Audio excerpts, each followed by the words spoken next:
In a future not too far from our own, emotions are no longer sacred. They're code, transferable, programmable, sellable. Governments deny it, corporations monetize it, and people pay to feel joy, love, courage, all downloaded in seconds, like an app. But when feelings can be hacked, who controls your happiness? Meet Lyra. She doesn't steal data. She steals what makes you feel alive.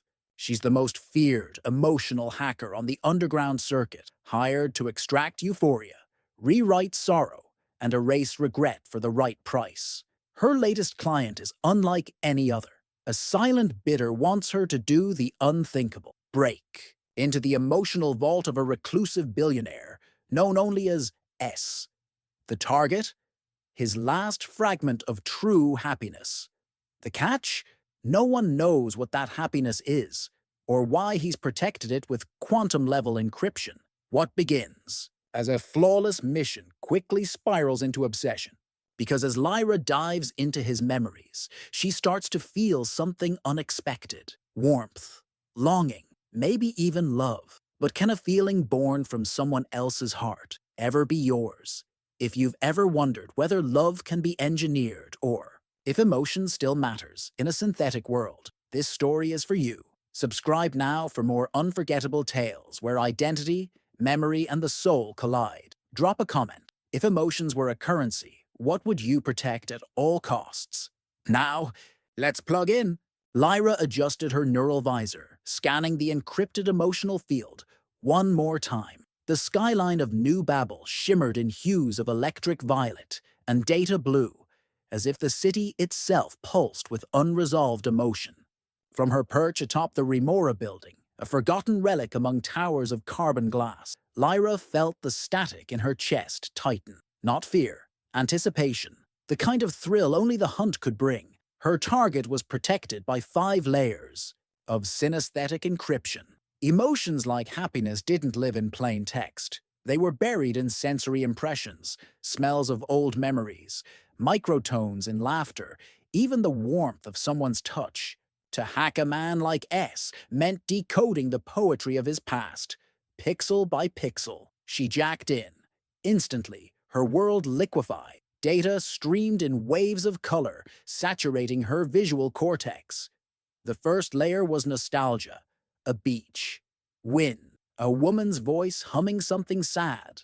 Lyra reached for it, not with hands, but with calibrated empathy. She'd learned to manipulate her own emotions as tools, mirrors, bait, then resistance. The system pushed back. Her visor flickered. A whisper echoed, not external, but inside. Her own skull. "Why are you here?" Lyra gritted her teeth. "Focus," she muttered. She dove deeper. A memory unfolded. A boy running through a sunflower field. Laughter unfiltered, pure. She tagged the data stream. Subject likely attached. This memory to peak happiness. It felt real, too real.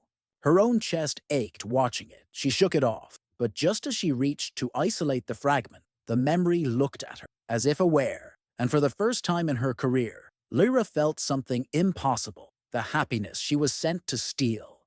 Didn't want to leave. The connection trembled, the neural tether flickering like candlelight in a digital storm. Lyra steadied her breath. Emotional hacking wasn't just about code. It was about balance. Let too much of yourself bleed into the target's mind, and you lose the edge. But suppress your feelings entirely, and the encryption remains cold and unyielding. She recalibrated, then slid into the second layer, intimacy. The sensation overwhelmed her, skin on skin, shared laughter under dim lights. A whisper against a collarbone. "Don't forget this." It wasn't just erotic, it was reverent, sacred. Lyra had invaded thousands of memories in her career, but this was different. The woman in the memory, she was never fully shown, just fragments. Fingers brushing a piano key, a warm breath in winter, a shadow that danced beside S, but never ahead of him. Lyra's pulse quickened. She wasn't watching this scene, she was inside it. And somehow, her body responded as if it had lived those moments. A siren blared in her. "Hood." Over-integration detected. She was getting too deep. She reached for the override, but hesitated. There was a feeling, raw, unprocessed beneath the surface. Not happiness, not desire, loss. And buried deeper still, a secret layer, one she wasn't authorized to access. Lyra's fingers hovered over the neural relay. One more push, and she'd break every rule of the job. But something in her gut, a strange gravity, urged her on. She pushed. And suddenly, the world went white. When her vision returned, she was no longer in New Babel. She stood inside a modest home filled with analog warmth, bookshelves, real wood, soft light from filament bulbs. And in the center, seated on a couch, was S himself. Not young, not styled, just human. He looked up and said, "I was hoping it would be you." Lyra froze. The construct around her didn't glitch. It breathed. She wasn't just seeing a memory. This was a conscious rendering. Something built not for preservation, but for conversation. Smiled faintly. "You're better than I imagined. Most hackers get fried before the third layer." She stepped closer, her voice cautious. "This isn't standard archive memory. This is a living simulation. You coded this?" "No," he replied. "It coded itself, based on how much I needed someone to find me." Lyra's heart pounded, confused by the adrenaline surge. She should have severed the connection. Protocol demanded it, but curiosity, no. Compulsion, held her there. "Why?" she asked. He looked at her like he already knew her, like her presence. Was the last chapter in a book he'd read 1,000 times, because I stored a piece of my happiness inside someone else's potential. I thought, maybe one day she'd come looking. The room dimmed slightly, as if the system itself were reacting to the intensity. Lyra felt her throat tighten, her neural tether thrumming like a heartbeat. Then she heard her own voice echo, back from somewhere else in the simulation, whispering a phrase she'd never said, but felt was true. "You've been waiting for me." The emotional encryption cracked. Not through code, but through recognition. The feeling was too complex to name, too sacred to steal. And that's when Lyra realized the mission was never about extracting a feeling. It was about awakening it. Lyra sat still, watching as the figure of S moved through the simulation like a memory rendered in motion. He made tea. The gesture felt absurdly ordinary, almost sacred in its simplicity. The scent reached her. Bergamot and jasmine, so vivid it coaxed her body into relaxation before her mind could protest. She wondered if the code had been designed to disarm her defenses. It was too real, too warm, too intentional. She told herself it was just programming, but her heart rate slowed. Her shoulders eased, and when he offered her the cup, she took it. They sat in silence, the kind that felt thicker than air. She scanned for backdoors, glitches, any data that might explain the adaptive behavior of the simulation, but the framework was flawless. No signs of manipulation, no fingerprints. This wasn't how emotional vaults behave. They weren't meant to evolve, and yet this one had. S didn't try to justify it. He explained in his quiet way that the system hadn't adapted, it had reached out, as if something inside him, something deeply buried, had wanted to be found that shouldn't have been possible. Emotions don't initiate, they echo, they respond, but his voice carried no urgency. He simply shared that he had once felt as lost as she did now. He had tried to engineer joy, remix love and erase sorrow.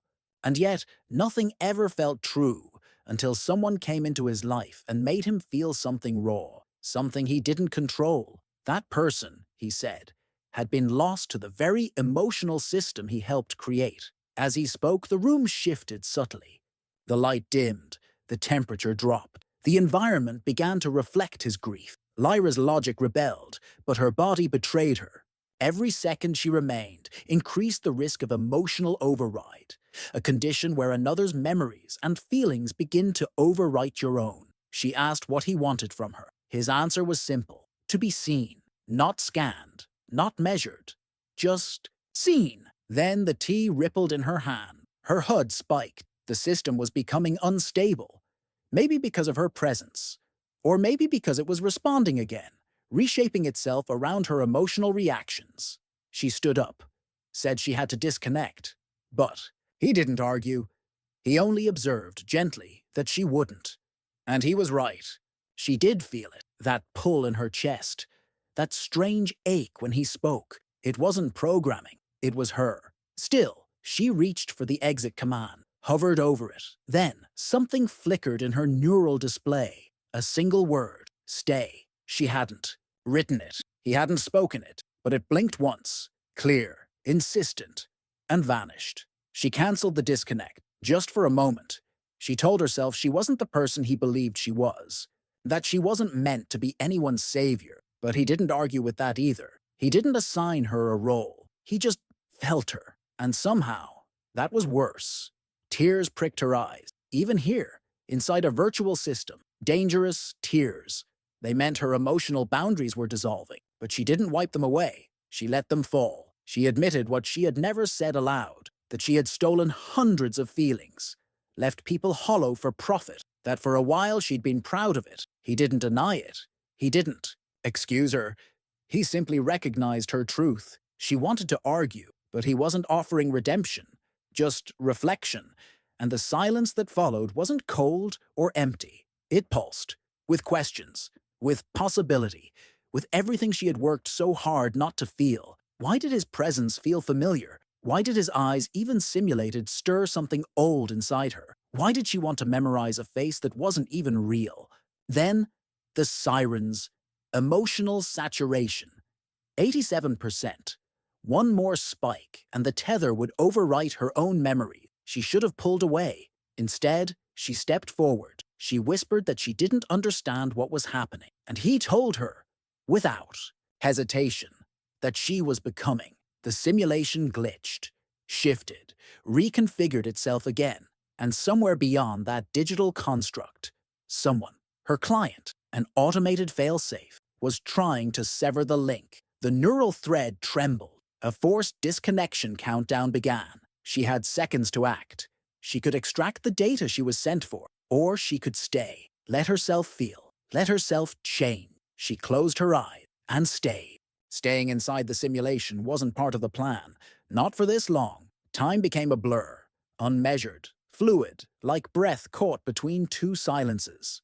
Lyra wandered the memory-constructed house with slow steps, touching furniture that shouldn't have weight, opening books with pages that whispered when turned.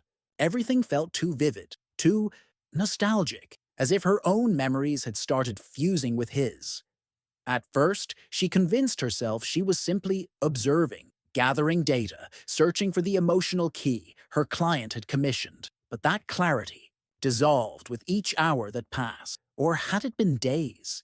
Reality, the outside world, began to lose shape. The simulation no longer felt like a construct. It felt like home. She began waking up within it.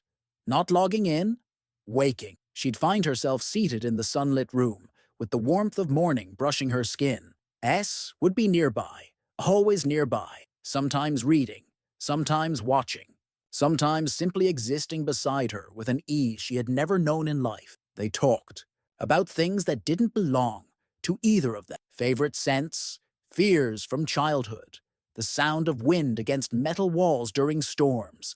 And somehow, the more she spoke, the more those memories felt like hers.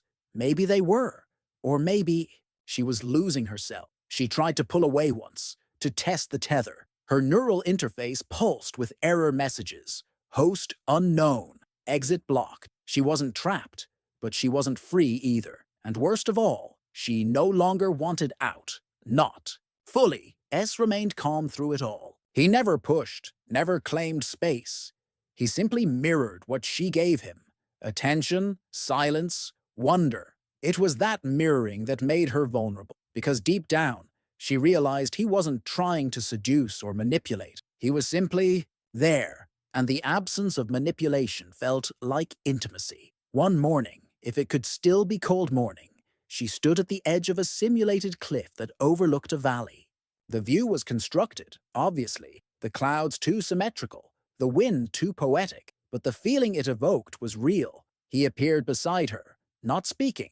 For a while they just breathed, She asked him eventually how much of what he remembered was real. He answered by asking her the same. That night, Lyra stared at her reflection in the window of the memory room. Her eyes looked different. Softer, less suspicious, more open. But the terrifying part wasn't that she was changing. It was that she liked the change, that she craved it. Later, in a simulated rainstorm, she wondered aloud if what they were experiencing could survive outside. In the raw world of deadlines and transactions, would any of this remain? He didn't answer. He simply reached for her hand, not to claim it, but to anchor it. The touch echoed through her neural pathways. That night, she dreamed. They danced barefoot on a rooftop under flickering stars. Her laughter felt natural, ancient, like it had always belonged there. And when she awoke, her cheeks were wet, tears, real ones. Inside the code, she began to forget why she came, who had hired her, what exactly she was supposed to retrieve. One evening, the sky shifted. This time, not by design, but by signal, a flicker in the neural stream, a presence. Someone was trying to reach her from outside. A pulse shot through her spine. She opened her interface and saw a message embedded in noise. Lyra, report. The outside world had remembered her, but she hesitated. Her fingers hovered over the reply key. She could have responded, could have confirmed extraction failure, requested a hard disconnect, submitted corrupted data. Instead, she closed the message. It felt foreign, cold. Later, as she sat beside S, listening to music that didn't exist in any archive, he looked at her, not with urgency, but with presence, as if silently asking what she feared most. And she realized the fear wasn't loving a simulation. The fear was not knowing whether the love she felt was hers. Had the system mirrored her desires back at her? Had it mapped her neural longing and created its perfect response? Or had she been rewritten? She didn't know. And yet, she still didn't want to leave. Because maybe, for the first time in her life, she wasn't chasing data, or payment, or escape. Maybe she was chasing a version of herself that could love, even if she didn't know whether that love was real. The world around her began to flicker, not crash, not fail. But remember, Lyra felt it first in the lighting, the way shadows moved against the walls, subtly out of sync with her breath. Then came the sounds. Delayed footsteps, echoes from moments that hadn't happened yet. The simulation was surfacing something, not memory, truth. She followed the signal deep into the architecture, a place she had never explored before. Not because it was hidden, but because part of her had chosen not to look. A locked chamber beneath. The emotional renderings, untouched by the narrative overlay. Inside, the walls pulsed with organic data, not storage, but experience. She recognized fragments of herself, heartbeat rhythms, dream sequences, flashes of fear and joy she hadn't recalled in years. A full emotional mirror, built from her. And then she saw it, a recording, her voice, timestamped from before the mission. She watched as her own digital avatar signed the consent protocol for emotional merging. Not for spying, not for extraction, but for connection. She had volunteered for this. Not to steal his happiness, but to meet it, to feel something real again. And to do that, she had chosen to forget, temporarily, who she was. So the emotion would not be analyzed, dissected, or rejected, so it could be lived. The entire mission was a loop. She wasn't the intruder. She was the architect. The realization cracked something inside her, not in panic, but in awe. She wasn't there to take anything from S. She was there to meet him where he truly was. And more than that, he had consented too. Their entire connection, the impossible intimacy, the feelings that emerged so effortlessly, none of it had been spontaneous. It had been designed, with mutual permission, with trust, with need. She staggered back from the archive, heart racing. Everything she had felt was real, and yet, none of it was accidental. The depth of it overwhelmed her, not because she had been tricked, but because she had been willing to forget herself in order to find herself. No wonder she had been so drawn to him, to his presence, his quiet, understanding. He wasn't just a target, he was a reflection of what she had once hoped love could feel like. Before code, before contracts, before disillusionment. She sat in the center of the chamber and let the simulation breathe. Around her, the air thickened with meaning. Every algorithm hummed in resonance with her pulse. Then, the world trembled. The tether, the real one, flared with warning. Final recall. Incoming. Someone was trying to pull her out for good. Not a request. A forceful override. She had minutes. Lyra returned to the surface layer of the simulation. The house stood waiting. The valley stretched wide beneath a sky turning amber and silver. S was already outside, hands in his pockets, eyes on the horizon. He turned as she approached. He knew. Of course he knew. She told him what she had seen, not with words, but with stillness. He understood. No anger, no sadness, only clarity. They had built this together, and now it was ending. The countdown continued. Seconds. Her HUD screamed in red, demanding compliance. Her body began to flicker, rendered imperfectly as the system prepared to disengage. But her thoughts didn't waver. She didn't want to go. She had found something sacred here. Not a person, not a perfect simulation, but a version of herself she thought had been lost.